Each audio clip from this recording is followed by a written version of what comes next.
All right, so we're recording now. So please be on your best behavior and remember that everything you say is going to be recorded for posterity. So we're going to be working on this activity, which is looking at the relationship, and you can read this in the purpose. We're looking at the relationship between access to energy resources and the ability of a region, whether it's a state or a country, to grow economically. And so that's what we're trying to understand is how those two things are connected. And I do want you thinking, guys, about what came first. And this was part of the question from yesterday. Does access to resources cause economic growth, or does economic growth improve our access to resources? So I want you thinking. It's kind of like that chicken or egg argument. And I think some good discussions can be had on either end of that conversation. So you'll see that we have 10 teams for the activity. I've already put you into the breakout rooms for that. And this is group work. And so this is going to be due, this is going to be due prior to our next class. So today's Wednesday. So this is going to be due for you guys on Friday morning.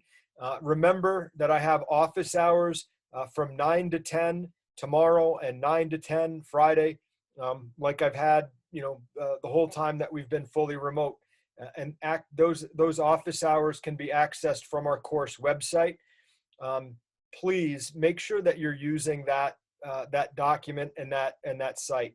You will be submitting this activity on the course website under the homework submission tab. So make sure you do that. So you can read through the instructions here once you are in your breakout room and when you have the gapminder website open, and then you'll see the analysis questions. These analysis questions are straightforward. With I think number 5 and 6 is going to be where you're going to talk a little bit more, and then 1 through 4 are going to be pretty straightforward, meaning precise and concise. I'm not looking for novels on 1 through 4. All right. And again, this is one document per group. So we're going to go now to the gapminder website. This is the one that I showed you yesterday. And what I'm asking you to do today. So remember last time when you looked at this website, I showed you just time as the x-axis variable. And we were looking at a couple different functions of access to resources. And so yesterday, we were looking at CO2 emissions per capita over time. And we saw that these countries started out, first of all, it started out with few countries that had CO2 emissions. And as we rolled through this, the CO2 emissions, most countries started out fairly small, like you see now. And you can see that we had an upward trend.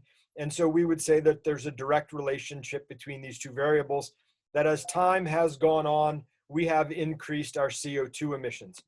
So what you're going, and then the second thing we did yesterday is we looked at a measure of economic growth, and the one that we used was per capita income, and we played this through, and we did the same thing. Most of these countries started out relatively poor, and then we saw that different parts of the world, Europe and the Americas first, started improving their economic growth, followed by countries in Asia, and that nations in Africa were still lagging behind.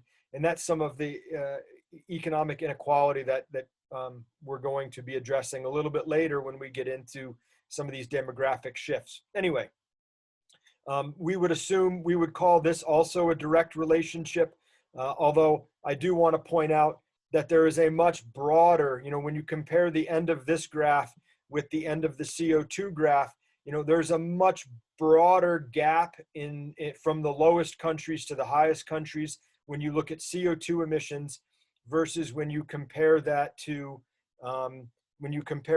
income level. There's a much more elongated tail here, if you will, that shows a much bigger inequality in terms of income, but it's still going to be a direct relationship for both of these. So what you guys are going to do today is, instead of having instead of having time on the x-axis, right? I want you to come here and see that we're going to put an economic value on the y-axis, and we're going to put an energy variable on the x-axis.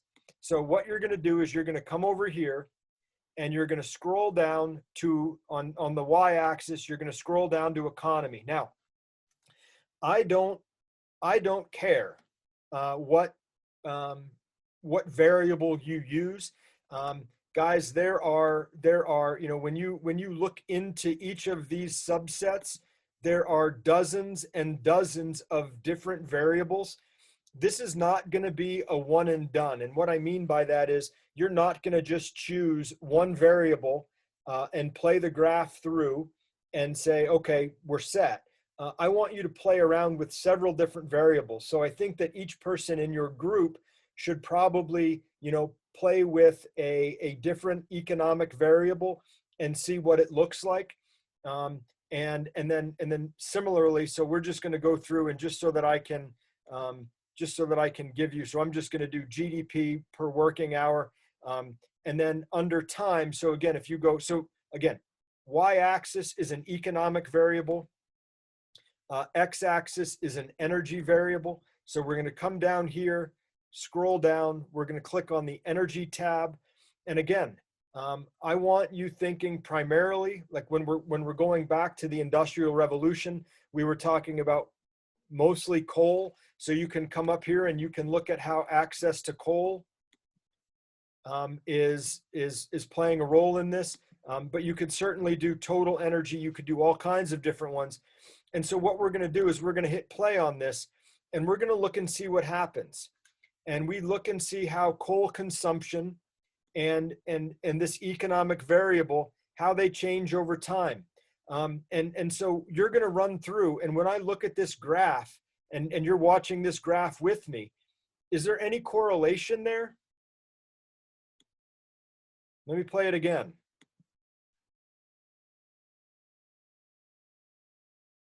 Do you guys, can you say that there's correlation between those two variables? Yes.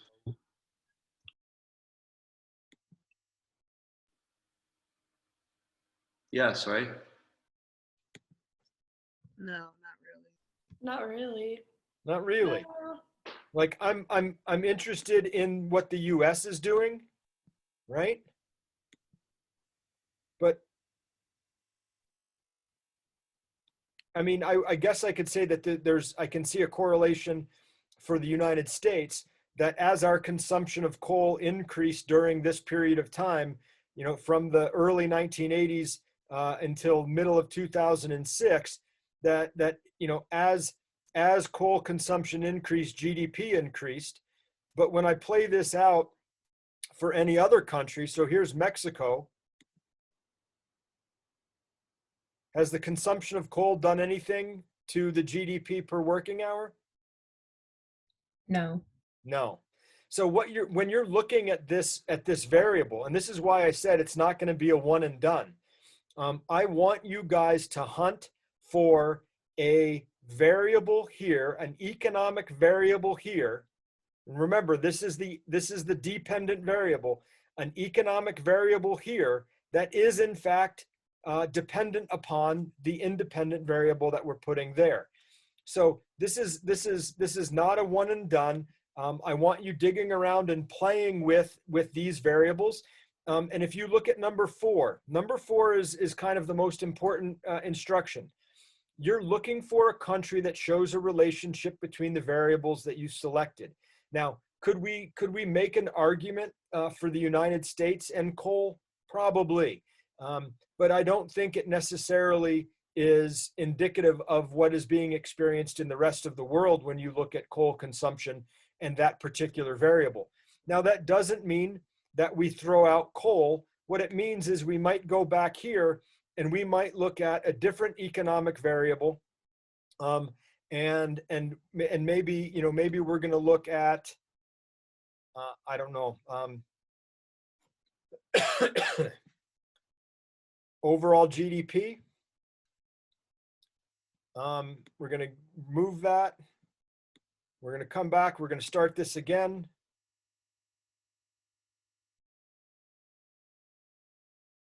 So it looks to me like there's a couple more countries that are doing some good stuff. Here you have China. So let's follow China's progression through the course of this. So as China consumes more coal, probably not. There's not much change there for them. So again, what you're trying to do, guys, is you're trying to find an energy variable and an economic variable that describes the ability of a country to grow economically based on access to a resource. Does that make sense? Yes. Mr. Worth, I have a quick question. Go for it, Peyton. So when we're answering the analysis questions, are we doing them individually, or is that like a whole group assignment that we're all turning in together? Whole group assignment that you're turning in together. Okay. So what I'm going to do is I'm going to open up these rooms and put you in them. Well, you're already in them, but I'm gonna open the rooms. So I want you guys to move into the rooms. I want each of you to have gapminder opened on your computer. And I want each of you playing with variables. And then when you find a variable that you think works, report back out to your group and say, hey, check out these two things, and then see if you can come to consensus. Because as a group, you're looking for just one pair of variables that explains the relationship between economic growth and access to energy resources. So I'm going to pause. I'm going to pause the recording.